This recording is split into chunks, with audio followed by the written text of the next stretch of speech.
बिस्मिल्लाहिर्रहमानिर्रहीम, अस्सलाम वालेकुम। मैं हूं हमजा अशरफ और मैं हूं सफिया खान। शामिल करते हैं हेडलाइंस।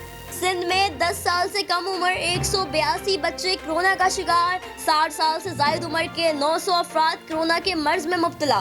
तर्जुमान सिंध हुकूमत मुर्तज़ा वहाब का वीडियो बयान। कहा, बच्चों और बूढ़ों को घर से बाहर निकलने वाले अफराद की वजह से वबा ने शिकार किया होगा।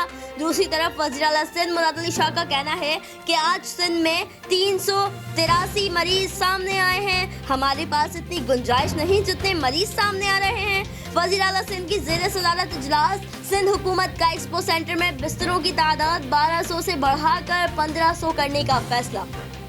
शुमाली वजीरिस्तान में दहशत गर्दों के खिलाफ ऑपरेशन के दौरान 9 दहशत गर्द मारे गए। ISPR के मुताबिक कैसूला और दोसाली में कार्रवाई के दौरान एक दहशत गर्द को जिंदा गिरफ्तार कर लिया गया। पाक फौज के 2 नौजवानों ने जाम में शहादत नोश किया। 5 नौजवान जख्मी हो गए। इलाके में तलाशी के दौरान असलहा और गोला बारूद कब्जे में ले लिया गया।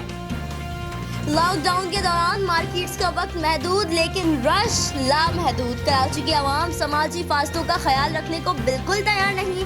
लोग बीवी बच्चों के साथ भरे बाजार में घूमने लगे। सामान लेने की सबको जल्दी। शहरियों ने रिमार्क्स दिए कि क्या घर में बैठे बैठे भूखे मर जाएं। सामान हमारे घर पहुंचा दें, हम बाहर नहीं निकलेंगे। बोले, कोई हुक्मरान मदद करने नहीं आता, बस घर में बैठाने की बातें करते रहते हैं।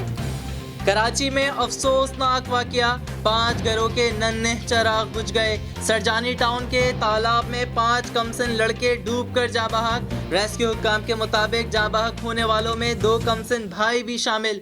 खाली प्लॉट में इमारत की तामीर के लिए गड्ढा खोदकर पानी जमा किया गया था।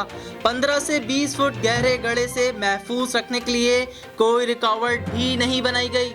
पाकिस्तान में कोरोना वायरस तेजी से फैलने लगा। 24 घंटों में मजीद 15 अफराद जान की बाजी हार गए। मजमूई अमवात की तादाद 269 हो गई। 783 नए केसेस रिपोर्ट। मजमूई तादाद 12,732 तक जा पहुंची। पंजाब में सबसे ज्यादा 5,378 मरीज। सिंध में 4,232 केसेस। 2,867 मरीज मुकम्मल सेहतियाब हो चुके। सिंध हुकूमत का जाली ऑडियो वायरल करने वालों के खिलाफ कार्रवाई का मुतालबा। मुशीर कानून बैरिस्टर मुर्तज़ा वहाब ने FIA को खत लिख दिया। खत में लिखा, सिंध हुकूमत के खिलाफ गुमराह कुन ऑडियो और वीडियो टेप फैलाई गई। ऑडियो टेप में सनतकारों और ताजरों से रिश्वत तलबी का इल्जाम लगाया गया। जाली ऑडियो फैलाने वालों के खिलाफ सख्त एक्शन लिया जाए। फिलहाल इतना ही। मजीद खबरों और अपडेट्स के लिए विजिट करें हमारी वेबसाइट csnlive.tv। इसके अलावा आप हमें फेसबुक और ट्विटर पर भी ज्वाइन कर सकते हैं। देखते रहिए CSN।